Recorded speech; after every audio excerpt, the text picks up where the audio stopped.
আসসালামু আলাইকুম। কেমন আছেন সবাই? আশা করি ভালো আছেন।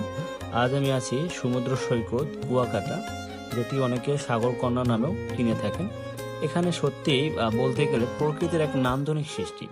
এটি শুধু বাংলাদেশের গর্ব নয়, বিশ্ব দরবারেও একটি আকর্ষণীয় পর্যটন কেন্দ্র হিসেবে সুপরিচিত।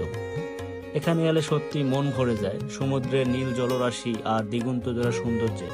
কুয়াকাটায় এসে সমুদ্রের তাজা মাছের মেলা না দেখলে যেন সফরটাই অসম্পূর্ণ। তাই আমরাও চলে গেলাম ফিশ ফ্রাইয়ের দোকানে। সেখানে দেখা পেলাম সমুদ্রের অজস্র প্রজাতির মাছ, বাঁশপাতি, চিংড়ি, টোনা, রূপচাঁদা, আইড়, সুরমা, আরও কত কি। আমরা পছন্দ মতো কিছু বাঁশপাতি মাছ এবং কিছু কাঁকড়া কিনে নিলাম।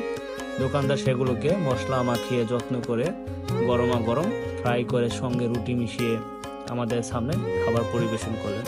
খাবারগুলো সত্যি অসাধারণ ছিল, মুখে লেগে থাকার মতো। রাতের আধার নামতেই আমরা